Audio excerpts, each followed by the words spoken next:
Kane, it's 1-0. We're freaking down. 13th in the championship. The takeover happened as I said it would. People will be. Oh, when have we got Leeds?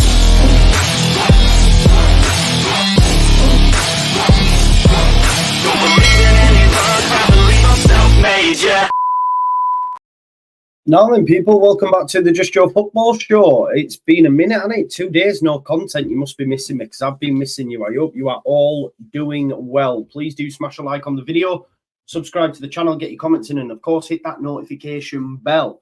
Now, what we're going to be doing today is two things, all right? Because I haven't been here for 2 days. I wanted to play catch-up, really. We're playing catch-up, aren't we? So we're going to be reacting, first of all, to Daniel Farkes' press conference.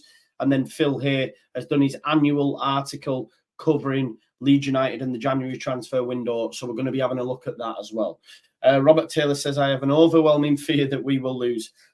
Fingers crossed that is not the case. Yes, Ethan, I am back. Thank you, Danny, Kevin, Trotsky, Scott, Katrina, Danny, Michael, Robert, Katrina, Kevin, Otto, the lot of yous. Thank you all for being here. I just spent a couple of days with my mum. My mum had, it turns out she had stage 4 cancer. And is thankfully on the mend, recovering. So I went and spent a few days with her because she just got out of hospital. So as you can imagine, it's been a bit of a tough time. And yeah, she's in remission now, right? She's in remission. So 5 years to keep her, and hope and pray it doesn't come back, because next time it'll be chemo and all that. But all good. Thanks for waiting patiently. Thanks for the lovely messages. Thanks for even the videos that were sent and stuff as well from someone, you know who you are. So thank you so much. It means a lot. Let's get straight into it, though. Please do smash a like on the video, subscribe to the channel, comments, notification bell, and all that jazz, right? Okay. Now, first and foremost, what I'm going to do is talk about the press conference. Now, what a press conference it was, by the way. Daniel Farkes came in all guns blazing. Basically said he loves us and we love him and all that sort of jazz. It was very... The difference, it was genuine. Do you know what I mean? Big up Daniel, big up your mum. It is genuine. It's not BS. You know, we will be reacting to Jesse Marsh at some point because he's been chatting shit. And I don't want to make this about Jesse Marsh. I'm waiting for him to go on to Simon Jordan's all that podcast up front with Simon Jordan before I react to it. But he's coming out saying the same stuff. We were a couple of, we were going in the right direction, all that shit. But when he used to come out and say stuff in the press conference, you could tell it was all guff. This was very Bielsa-esque for me in the terms of you believed what he was saying. He said he loves the club in such a short space of time. It wasn't for me just, I've always supported this club, kissing the badge kind of vibe. For me, it was genuine and it was from the heart. He believes, obviously, we're still in the hunt, which I think we are. And he even said if we were to lose it. First, sorry. It was the first time he sort of started to mention the playoffs, which I didn't like. But that could be a way of, trying to soften the blow ahead of the tide. I think we're a long way off that. Let me just say that. But he did mention it a few times, which he hasn't really done up to this point. I don't think, and maybe I'm reading too much into the words of just hearing him say that. Jamboree Time says, is Fark up for the sack? Never. Never in a million years. And no Leeds fans want him sacked. No sane Leeds fans, anyway. I've even been seen or asked the question of, if he didn't get us up this time, no, he still won't get the sack for me. Not a chance. He's having a great season. It's just there's two teams that are flying, heading far and away above us, But he don't think that'll stay, and neither do I. Now, they might have already built up an insurmountable gap. We might find that we can't claw it back. They might lose a few games, but maybe not enough. That might happen, but if it does, it does. Like, what can we do? It is what it is. We just have to go again. But, yes, man. Big up Hannah. It is. They're beautiful community, beautiful people on this channel. It's amazing to see. So thank you. It means a lot. But let's get into it. Jody said if he can't change, he needs to go. Change what? Like, what does he need to change? Jody, man, the guy, I don't understand it, Jody. He's doing everything right. It was quite interesting. I've missed you as well, Justin. I can't lie. He's not doing a lot wrong, if anything at all, really, when you actually deep it and think about it. I mean, he even spoke about that Coventry game, and he mentioned the fact that we haven't had any luck. They have one cross, right? They have one cross, they score from it. He then also mentioned everything that we've done. The cross shouldn't have come in. He mentioned Jed Spence. Maybe the keeper could have come. Could have Archie done better. Could Stroud done better? You know, you've posted what it multiple times. What your 4-3-3? Is that what you mean? That isn't the thing, isn't it? Yeah, unprecedented points total, exactly. Jody is Jamie with the British parents. Yeah. Anyway, right, okay. He was asked about Ipswich, and is this a must-win game? We as fans, of course, think it is. We're going to push that narrative. I think it is. I've said before the Leicester game, which I took a lot of stick for, by the way, I said it's a must-win game because it could go to 17 points. As it were, they're only 11 points now. It could have been a hell of a lot worse, people. Do you see what I'm saying? Think back to when we played Leicester. Had they beat us, it would have been 17 points. As it turns out, we beat them. We've now played a hell of a lot more games and it's down to 11. So there's a gap there. Now, do I think if they were to beat us and it went to 13, do I think that'd be insurmountable? No, I still think it's too early to say, but it's a hell of a lot of gap. I'm not going to sit here and say it's going to be easy because it won't. But he was asked about this being a must-win game. How important is it? And he said, look, if this was the 43rd game, then we can chat. But it's too early now. It's just another chance for 3 points. Yes, it's very important. He did not try play it down, but he said it's very important. But it's not the be-all and end-all. And, you have to agree with it. He did start to just only briefly mention the playoffs, which I was a bit like, no, let's not start talking about them yet. Obviously, at home, we've been massively successful. Still not lost at home. Still not lost at home, people. He was asked about the fact, and again, this is coming from the journalist, not me. You have been great this season. So are you surprised it's a 10-point gap? Let's not forget this fact that we have been great this season. We have lost 4 games of football. It ain't a lot. He did say, look, let's wait until the end of the season when discussing this gap. It is a testament to how well done Leicester and Ipswich have been. They fully deserve to be there. But over the course of the season, this gap won't be the case. He said it with chest. It won't be the case. And if it is the case, fair play. If we get to the end of the season and they're 10 points in front, fair play. Like Leeds when we won it, 10 points, fair play. Regardless of what Karen Carney told us that it was due to COVID. But he did say, let's wait and see, because it's a marathon. And this is where I come, and I keep coming back to the notion that he is the best man for the job. He's been there, he's seen there, he's done it, he's worn the T-shirt. This is the point that I push all the time. Some people get annoyed, but for me, out of every manager in the Championship, he is the best person for us. Yeah? He is the best person for us. Because no one's been in this scenario or been in a Championship title race more times than him. Do you know what I mean? So I think for me, he's the best man for the job. He did say it's a marathon, and we have to agree. There's a long way to go yet. He was asked about it being added spice with him being ex-Norwich manager. He said no. I'm now the Leeds boss. He did say I've never lost against Ipswich though. He mentioned how good they've been this season and that they have a great group of players and also a top coach in Kieran McKenna. I did see, folks, I don't know if you've seen, Luongo, who could have gone to play for Australia, I think, has turned that down because he wants to stay at Ipswich for the promotion running and the chance at Premier League football. May we see some of the Leicester players do that as well? Maybe. I doubt it, though. They've been Premier League footballers. It ain't that deep for them. People like Luongo and stuff will be looking at it saying, I want Premier League football. I'm staying. Do you see what I'm saying? He was asked about the transfer window. We will go into it in a little bit more depth through Phil Hayes' article. I'll give you my thoughts on it as well. But he said, look, my focus at this moment in time is just on the next 4 games. Obviously, we have 4 games in such a short space of time now.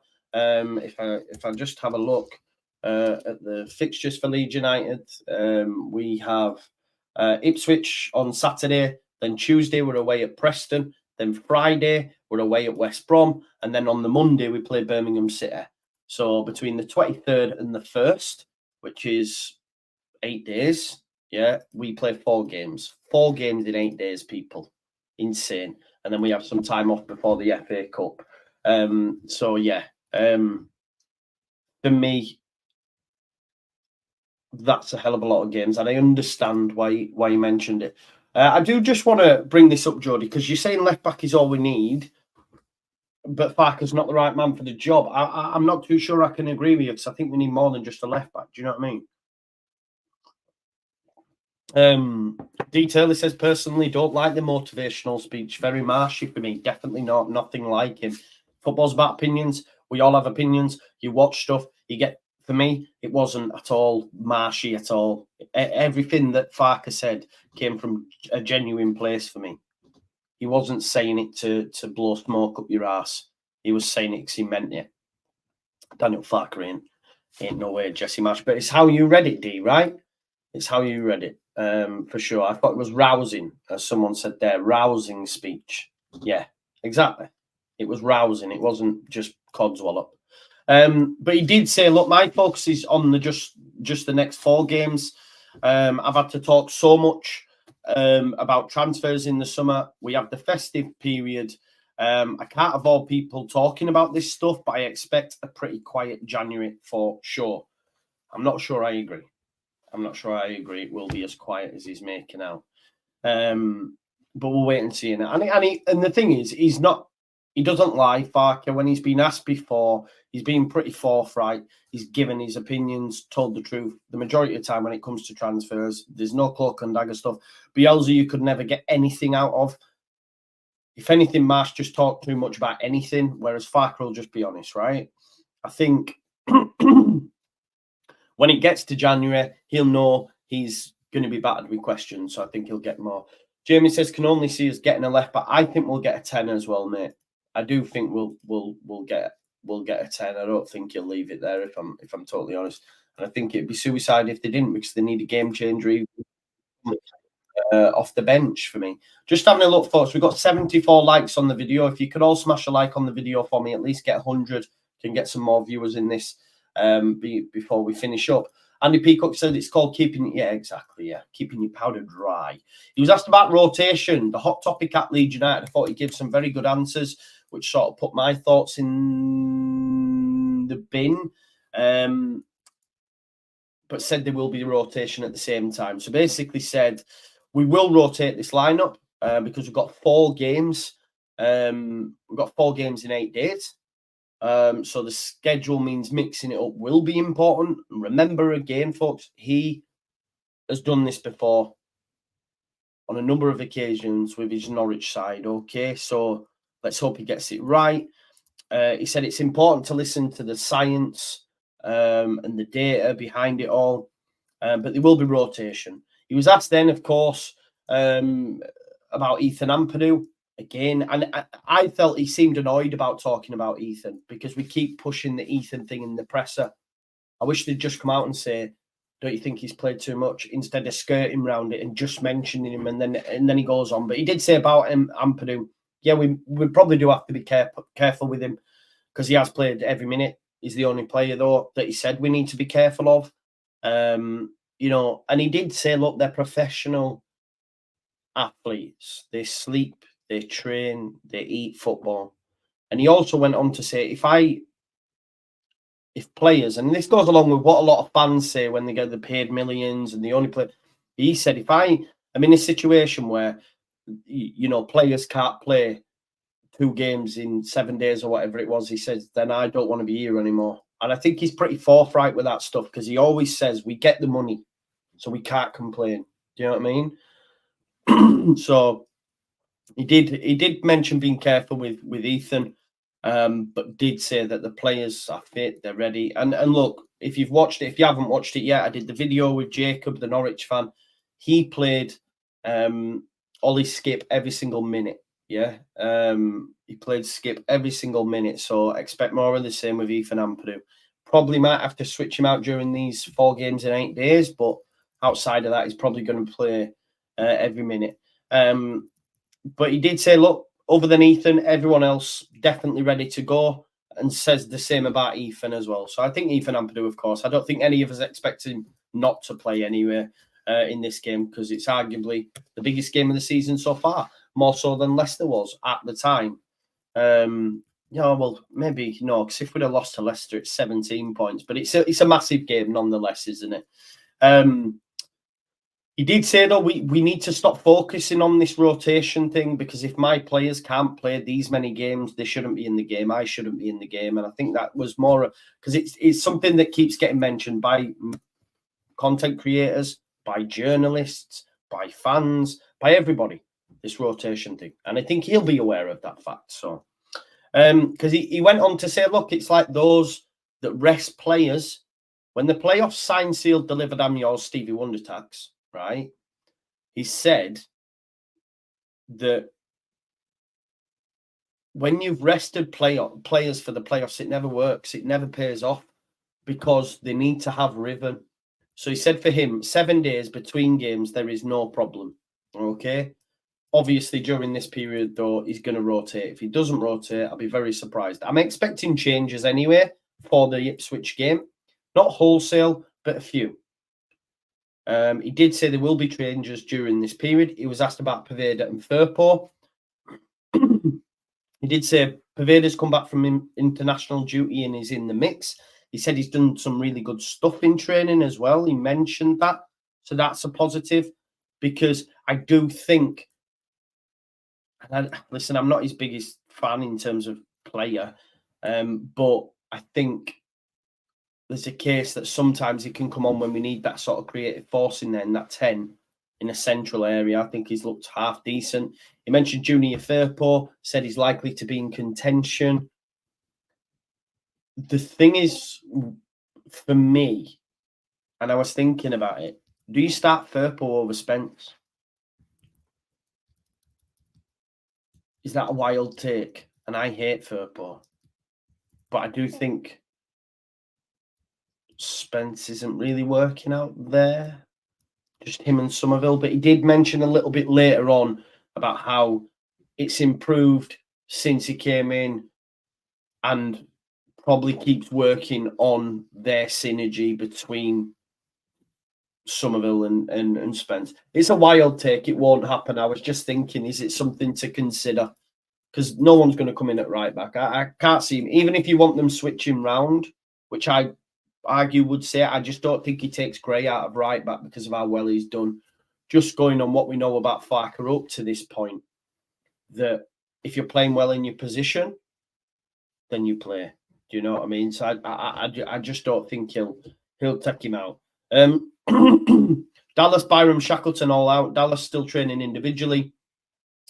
Byram and Shackleton likely to be back after the turn of the year, which ain't that far away now, if we're being totally honest, is it? So January time, maybe we'll see them return against Plymouth or even Birmingham on January the 1st. We'll have to wait and see. Then he went on his, I loved it. He said, I love this club and my players in these moments. Remember, we only got 4 points in 3 games. It weren't the end of the world. In the context of this season, it arguably is. But, yeah. It was still not a bad return. Do you know what I mean? But he did say, I love this club, my players in these moments. I love the fans. We feel even stronger. I liked when he said, we are Leeds. We are Leeds United. First of all, we are Leeds. We don't do the easy way. We are not perfect, but we play always with a big heart. We are special. We are unique. We are united. Yeah. We are united. I just liked how the whole speech, it's been clipped up. It's all over Twitter. If you haven't seen it, go see it. Go watch it on YouTube. But basically said, we are united. We are Leeds. We do not do it the easy way. We are not perfect, but we always play with a big heart. We are special. We are unique, which I really love. He then went through, against Coventry, we got no luck. They have no corners. They get one chance, they score. Could Jed stop the cross? Could Archie done better? Could Pascal Strout do better? Could the keeper? He mentioned all these things, so he knows where they went wrong in that scenario. And that's all the video analysis that they've gone through during the week, right? Saying to Spence, you need to stop that cross. Strout, why have you not, headed that? Do you know what I mean? So there's a number of things. He did have a good little dig at the referees, though. We haven't been lucky, and then he had a little dig at the referees, rightly so, because they've been shocking. But he did say that Leeds hadn't been lucky at all this season, and that we've actually been unlucky to lose quite a few. And I think we were unlucky against Coventry. Me personally, can't remember Stoke. I can't remember how that went. But I do think we were unlucky to lose a point against Coventry because they had back in like one decent attack and they score. But he said, look, I've never felt more in love. And I've never felt more in love with Daniel Farkes hearing that impassioned speak, He did go on to say we can be better. And, I would say for me now, at the turn of the year, maybe not over these next couple, but at the turn of the year, with a few more additions, I think Leeds United will go on a bit of a mad run. If you were to ask me, I think we might see 8, 9, 10 game winning runs. Is that wild? Is that wild to expect? He did it with his Norwich teams. I think he can do it with this Leeds side. We were on a good run of form before. Why not? Why not start putting teams away? I feel that we've not hit top gear yet. I feel Ipswich are at top gear. You know what I mean? I think we ain't quite there yet. We've played well.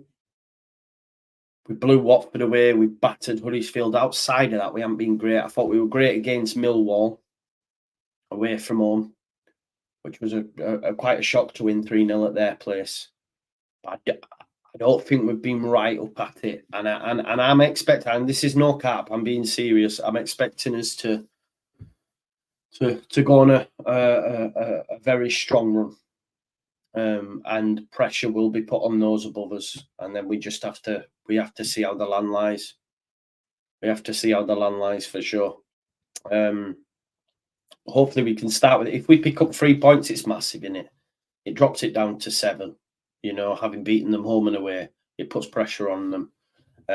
So, yeah, I think we're going to be all right. Now what we're going to do, folks, is have a look at the Phil Hayes article from The Athletic, which is titled like this very video that says January transfer plans. So we're discussing Nonto, Gelhardt, Creswell, and Amiri. So just going on it, we'll just work our way through the article, if that's okay, people. Talked about how, what will the top teams do in the division. He did say Daniel Farkes has already predicted that Leeds will be reserved in January, and their position in the table is not encouraging steep investment. There are isolated areas in which the club's resources could be stronger or deeper, but as a whole, Farkes sounds fairly satisfied with his lot. I would say to use what areas they are. I think left back, we need balance on that side. We had it with Byron, but we need someone we can count on. I think we need a creative 10. I know people say Rutter can play there, but he doesn't play in there. His best work comes from deep, but I just think we need another 10. I do think we need another 10, even if it's to come off the bench, I remember Jacob was saying previously they had like 3 number 10s when he was at Norwich. So I have a horrible feeling Aarons is going to be back in January. I don't see it happening, mate, if I'm honest, but we'll have to wait and see. We shall see. So we're looking at January transfer windows now. Please remember that these were under Radrazani, as was this, but obviously there was heavy investment during this period from the 49ers as well. This is why these 2 windows here are why we got relegated. You know, this is why we got relegated, because of a failure. How can a Premier League side do that, you know, and expect to stay in the division? These are the facts behind the situation. I remember doing videos and people saying, oh, Rad, da, da, da. Wow. You know, it's a disgrace. It's like you said, Michael, you know, January 2020 and 2021 are a disgrace. How can you do that, you know? And we were told Forshaw, if you remember rightly, it was Forshaw, wasn't it, the reason we didn't get a midfielder. But yeah, listen, at this point, this here was damage limitations. This was try and save it. Whereas if they'd have invested correctly here and here, then they wouldn't have had to done this. They wouldn't have had to spunk money up the wall. Because that's what they did. That was a joke. Arguably one of the worst loan signings ever in our history anyway. Just flopped massively. He's gash. I had someone try and tell me that he's twice the footballer that Pascal Strauch is, by the way. I don't know what football they watch, but it ain't the same as me. People liked him because he banged his chest. He was just a better footballer than, say, Pontus was. But, yeah, not actually that great. And this guy, I'd have to say at the time, was a massive flop for the money we spent. Now, obviously, now look at him. Crazy. Worth it. But, and hear me out, he wasn't what we needed at the time. He wasn't what we needed at the time to try and keep us in the division. But it's paid off in the end, right? It has paid off. But he wasn't what we needed at the time to stay in the division. But yeah.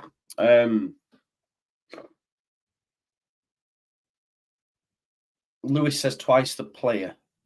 Poor man's Berardi, more like. Yeah, exactly. Exactly, Lewis. Yeah, bang on. Did you say as well,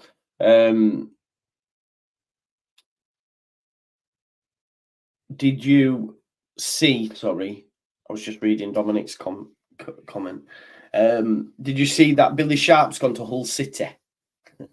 And I said this guy would be better off the bench than Bamford on Twitter and got battered for it. Now, I know he only got 2 goals last season, but Hull City have looked at that and says, right, if we need a goal late in the game, who's better to bring on than Billy Sharp? And my point is, the reason I mentioned the Bill, like, we know now Daniel Farkes' Hail Mary tactic is throw as many strikers on the pitch as possible. Yeah. And at Norwich City, he had people like Jordan Hugill. I think he had Jordan Rhodes at some points, and they would throw them on. Now, I would argue if you're going to go with that tactic, Billy Sharp would be perfect in that tactic. Now, I know we don't think it's a tactic, or we might say it's not great, but the fact that that's what he did at Norwich and that's what he's doing at Leeds, it's something that he's going to continue to do. A leopard doesn't change his spots. A good manager, a good coach, they don't change. They're not for turning. They have their principles, and that's one of his. And I'm okay with it. You can criticise it when it don't go right, but when it went right, when it don't go wrong, sorry, when it don't go right, but when it goes, what the fuck am I on about? You can tell I'm all over the shop. You can criticise it when it don't go right. That don't make sense. I don't know what I'm saying here. Basically, it's gone right once and it's gone wrong once. Do you know what I mean? Jamie, you laugh. I'm telling you. In that scenario, that Hail Mary tactic, he would be perfect. Oh. Do you know what I mean? And let's see what he does for Hull City. But anyway, yeah, this is my point, Dominic. That was my point. He was free. Bring him in. You didn't expect him to play many games. You sit him on the bench. You go with a Hail Mary tactic. In it comes, bang. Oh, who's there? Of course, it's that man, Billy Sharp. It's just all that kind of thing. But, yeah, anyway, it's not happening, is it? But I do think we could do with another option. But, yeah, look, that's previous January spends. Absolute joke. I think that'll change under this management. If it doesn't, then they're on a hiding to nothing. Signing no one in 2021 was a decision that Leeds and Marcelo Bielsa mutually agreed upon. In that the window, he was happy with the dressing room, and Leeds were on the way to a top half finish in the Premier League. Obviously, we finished 9th that season. 22 was very different. Bielsa needed players, and Leeds could not serve up options he was willing to take. Harry Wanks and Donny van der Beek were potential loan deals Bielsa rejected. Now, I remember at the time him getting stick for this, right? But please tell me now where them two are. One of them's in the Championship and never got any game time. The other one's never got any game time at Manchester United. So who was right in this scenario? Who was right? They should have gotten the players that he wanted. Yeah? Should have gotten the players that he wanted. The paralysis during his final January was symptomatic of the fracturing relationship between him and the club's hierarchy. As if bitten by that inaction, last season's winter window saw Leeds commit around 40 million in fees by breaking their transfer record for Rutter, bringing in Volbert from Salzburg and loaning McKennie from Juventus. They hoped that injection of money would keep them up. Sadly not. Too little, too late. How much money is likely to be available? Not an endless supply. It's not that Leeds do not have funding behind them. Substantial finance was pulled together by the 49ers when it put together its bid to buy the club from Rads at the end of last season. But in the Championship, teams are governed by profit and sustainability, which limit their losses and also restrict the amount of cash owners can invest. Leeds have put together a strong squad within those limits, which you have to agree for a Championship squad, it's right up there. But if they are promoted this season, they will have little option but to sell key players when it ends. So if we didn't go up, I think we already know that if we didn't go up, that Leeds United would have to sell Rutter, would have to sell some of them. Not that they have to, but they'd have no choice to, because they ain't staying, are they? They might not have to sell them, but they'd have no choice to sell them. Those exits would be necessary to make sure that they stayed on the right side of P&S. As Farkes said a little while back, the major and strategic decisions for the 23-24 campaign were taken before the last window closed in August. So while the club have scope to do some business in January, don't expect it to be startling unless someone significant were to depart. So who makes the key decisions? Well, Farkes is the main one, of course, but we have Greta Steinton, who we know about, Nick Hammond as well. He remains on the board of recruitment. Part of the remit of Robbie Evans as Leeds' new chief strategy officer is to increase the application of data and analytics in transfer dealings. United have other scouts and analysts in-house too.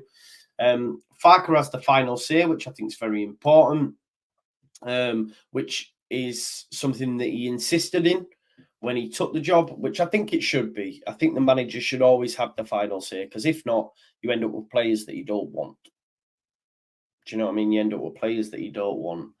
Like, you've only to look at the Ten Hag thing at Man United, because he didn't want half of these players to be playing for the club. They didn't sell them, and he's now having to play them. And is it any wonder it's all going to shit? Do you know what I mean? So you have to give the manager what he wants. If you give Bielsa what he wants, then do you see what I'm saying? It's all these different things. Jesse got what he wanted, and you've got to make sure it's the right man, I guess, because Jesse got what he wanted and he was shy. So there you go.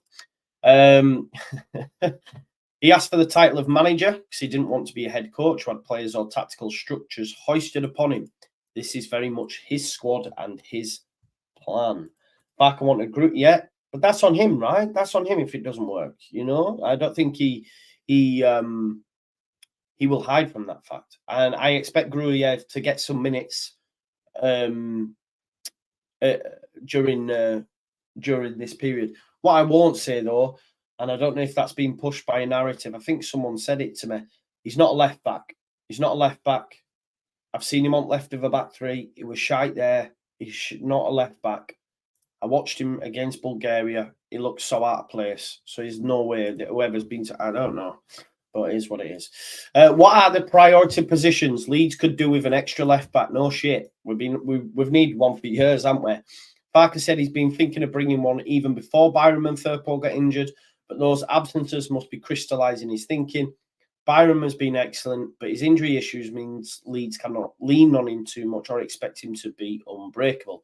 The thing is, for me, with Sam Byram, he's a squad player, right? He's been amazing this season. We need a first choice left back. Okay, the first choice left back comes in, and then what you have is a player on the bench that is a bit of a utility player at the fullback areas, because you know you're going to get the same from Byram on the right hand side as you would on the left. Yeah. So for me, Byram then becomes first sub for the fullbacks, and you have Spence on the right, and you have your new left back.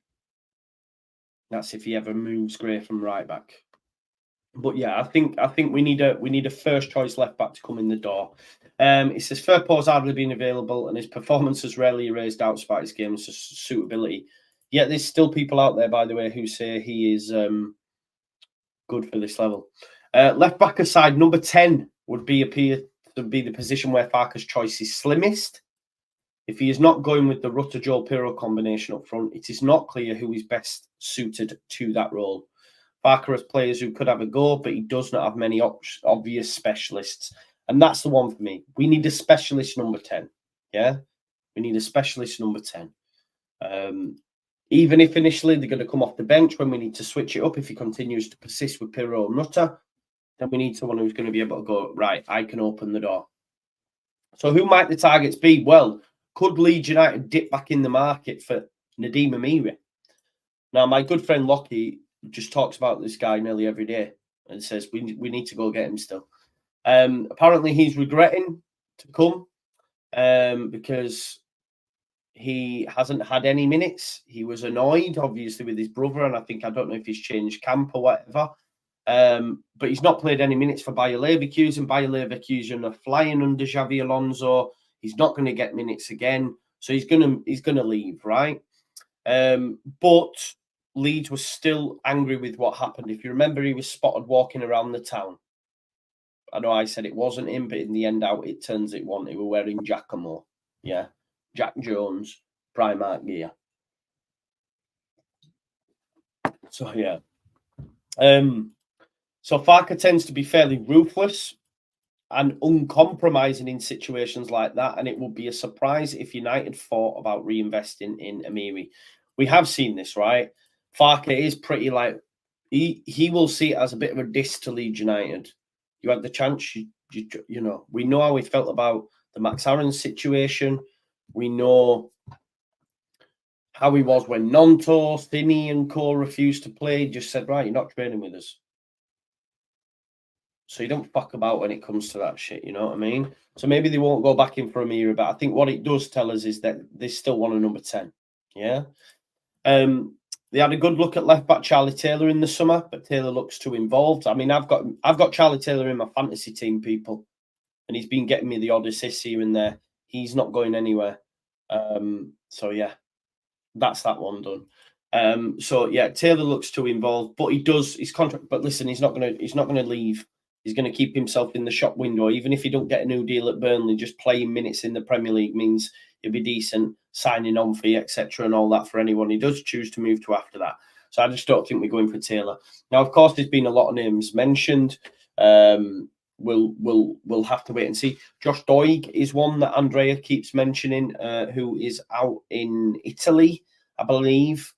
Josh Doig, Jake Bidwell, there's other names as well. I know everyone's hung up on Maatsen. If we can get Maatsen, amazing, but for me, it's not happening. He's going to a Premier League club. West Ham are interested in him. I think the Matt Target one that's been mentioned again, Matt Target's not even fit. And Newcastle have no squad, so they're not going to then let another player leave. And then who else was there? Yeah, maybe Connor Townsend's been mentioned as well. I like him, but I just don't see West Brom letting him go because they're in for the top 6. So we'll have to wait and see who they come up with. He says it has to be said that very little has come out of Ellen Road. That might be a reflection of the fact that they have not been planning for a widely dramatic window. What I would say in response to this, though, if you remember in the summer, not a lot of the local journalists actually got the scoop, did they? The only paper that seemed to get it right was the Daily Mail. And I know we go Daily Fail and that, but they were the one who did the puff piece on Leeds United. They were the one who did the puff piece about the 49ers. And then they started to mention other names and stuff. So I think if anyone's right, Daily Mail's the one. But yeah, maybe it will be. I can't see it. I think there will be, I think they will be busy. I think we get a 10 and a left back at least. Anyone on the way out? So these two you would expect. They've been told Joe Gelhardt and Creswell have been told they'll be staying at Leeds despite their lack of minutes. Wow, okay. You can tell by my reaction, it's first time I've read that. That's quite a surprise because it does say while a loan deal might appeal to one or both of them, Farkes is not willing to lose them at this stage. There is substantial interest in Creswell, though, so it remains to be seen if that position holds, with him routinely failing to make the bench. I think the interesting thing for Joffy is he actually used him, didn't he? He actually used him in the last game, so maybe we might see much more of Joffy. Because I was quite surprised he brought him on, because there were still other players he could have turned to. Mateo Joseph was on the bench still. I think, didn't he bring on Nonto, Bamford, and then next was Joffy? There was no Anthony. There was no Joseph used. It was Joffy. So maybe he has a plan for Joffy. We'll have to wait and see. The Creswell one. If I'm Creswell, I'm smashing that door down. I'm saying, I'm sorry, Daniel. I don't want to be here, mate. Because what we doing? Do you know what I mean? And okay, like people say, it's clearly not good enough then. But there, like it's being mentioned by Lewis, there is a depth thing there, right? If we lost Creswell, we'd then need to replace him. Do you know what I mean? Because we then don't have a right-sided centre-back. So I can understand the club position, but I feel for Charlie. And I think a lot of that is because, and I know this might sound harsh, but I don't feel the same for Charlie as I do for Leo Hjelde. Because the reason I don't is because Charlie's a Leeds fan and Charlie's come through the Leeds setup. So, of course, you have more affinity to your youth than you do a foreign export, for example. It's just facts, right? You have, like, I still love Calvin. You know what I mean? It is what it is. In contrast, and this has been mad, and I don't know if there's some accounts on Twitter pushing this narrative that Lewis Bate and Leo Hjelde should be playing. It's madness. And I remember telling everybody, and people disagree, oh, Leo looks like he could do bits. Go back to them pre-season games. Go back to the pre-season watch-alongs where I was saying, this guy is not it. And people were saying, Leo can do a job. He got caught out so many times.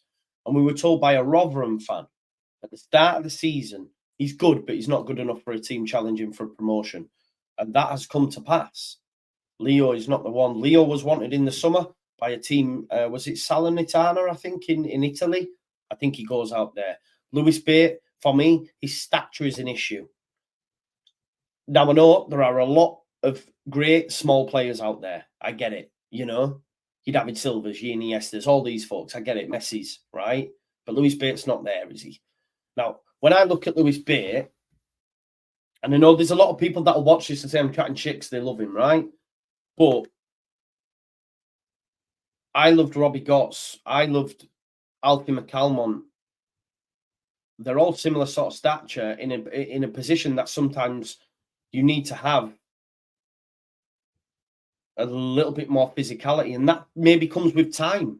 We've seen Jack Clark, for example, leave to go to Spurs, bomb, go back down, and now he's at Sunderland. And when he moves on for Sunderland, he's going to go for double the amount we sold him for at 10 million. Do you see what I'm saying? So I think, yeah. I think Bate is in that category. Although Bate was very much well thought of at Chelsea, surprised we got him, etc. We were all excited. But, yeah, he's not going to make it. And listen, he played at Oxford. And I know that's not a reflection on him, but he played in a team that was at the bottom of the division and then didn't get a move further up the division. I don't think Leeds United stopped the loan. I just don't think there was a loan available at that time. So Lewis Bate and Leo Hjelde look like they will be exiting, and that's fine. United are very open to interest in Lewis Bate and Hjelde, neither of whom is in the picture at all. Bate's deal in 6 months from it. Yeah, so he's getting sold, right? In terms of more prominent squad members, the question mark is probably around Nonto. Will anyone go for him? As Everton tried in the summer, and given his reaction to those offers, what will he do if more bids are tabled in January? There are suggestions around Nonto that he's considering changing agent, and Leeds have always been minded to tie him down to an improved deal when Nonto willing to sign one. What that tells me is he wants to stay. He doesn't need the bullshit and wants to change his agent. But that could also have the opposite effect of he wants to change his agent to get a move, because that's what Calvin did as well, to get that move to Manchester City. But I don't think he leaves. I don't think he leaves. I think Gnonto starts at the weekend. I do think Gnonto starts at the weekend, and once he's in, I don't think he loses his place. So I think Gnonto's staying and will be massive for the running. Massive for the running. Farke has been very clear to this point. He is not interested in losing anyone important next month, and Leeds owner look ready to withstand unwanted approaches. This might be one of those windows when the biggest priority is to get to the end of it without any damaging departures. And I would have to agree with that as well. He hasn't earned a new deal, yes, but it's about protecting his valuation and saying to him, look, stay with us. We'll give you this. It is what it is. Do I reckon he keeps the same 11? I don't. I think he's seen enough from Willie. Pause. He's seen enough from Willie in that game to start him. I think anyway. You know? So, yeah. I think we'll see him start at the weekend. I'll be very surprised if he's not. Just smash a like on the video for me if you can, folks, as well. We've got 179 likes currently. I'm just going to check what other Leeds United news we've got that's floating around the place at the moment, floating around in the ether. Like I say, I'm playing catch up. I had 2 days away down Halifax with my mum and my family. So yeah, just to let you know as well, that's why there was no White Rose Rivals this week. It will be back next week. Tomorrow night, big match preview, 9 o'clock. It'll have a different vibe to it because it's going to be me and Benjamin Bloom. So tomorrow night at 9 o'clock, me and Benjamin Bloom will be doing an Ipswich versus Leeds preview. If you didn't know, Ben is an Ipswich fan. I'll probably do a pre-recorded preview during the day.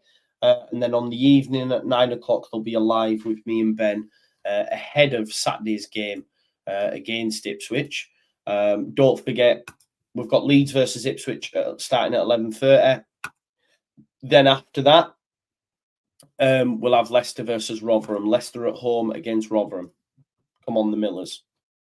It'll be a bit like the Birmingham game, but you just never know. Just checking on the Leeds United articles just to see if there's anything else. 8.6 million striker gets left on the bench again last night with Leeds eyeing January transfer. That is according Ben Brereton Diaz. We've discussed it before. I think it's now a case of that's just continuously doing the rounds like it did last summer. Let's have a look. Although Farke steadied the ship at Ellen Roads, Leeds still had quite a start to the 23-24 campaign. That's because, according to Phil, the Whites could be made to sell a number of first team stars if they remain in the Championship. Well, we know that anyway, don't they? If we don't go up, of course, we would have to sell. People are pushing that now, the narrative of that, because obviously it's a decent headline. Phil here suggested that Leeds could target a number 10 during the January transfer to window to battle where Daniel Farkes' depth is slimmest. We have to agree. There you go. Gelhardt to stay. Farke wants him around. Ipswich boss Kieran McKenna says his team will need a top performance if they are to get the better of Leeds United at Ellen Road tomorrow lunchtime, for Saturday lunchtime. In a game that sees third host second, Ipswich arrive with a 10-point advantage over the Whites, but despite their league advantage, the Tractor Boys says side need to do something special to win at Leeds. Of course they do. We haven't lost yet. We have not lost yet.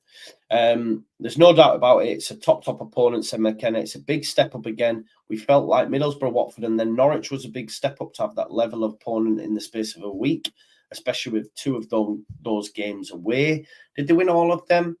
They beat Watford, they beat Borough, they drew with Norwich. Yeah, decent return. This is another big step up. There's no doubt about it. Not just Saturday, but the game coming on Tuesday at home to league leaders Leicester as well. It's a wonderful game to look forward to. It's Leeds United away, one of the best supported clubs in the country, on the 23rd of December, with both teams in a really strong position in the table. It's a challenge to really enjoy and take on.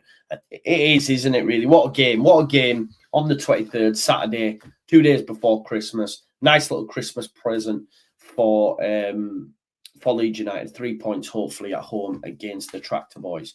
Listen, I'm going to leave it there. It's been a minute. Thank you all for being patient while I was away. We're back now, though. So we're back on the content. We're back on the ride. We will have, like I say, a bit of a pre-recorded video tomorrow. And then at 9 o'clock, I'll be with Benjamin Bloom to discuss Leeds versus Ipswich. And then Saturday, it'll be matches, and back to final word and that. I'm back on, pedal to the metal. I will see, and I don't know, I probably won't happen, but we'll see who I can get for the final word on Christmas Eve night. It'll be tough. I think it might just be me talking to myself, but yeah, keep it locked.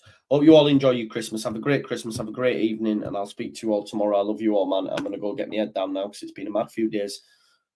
And yeah, so I'll see you in a bit. Thanks, folks. See you tomorrow.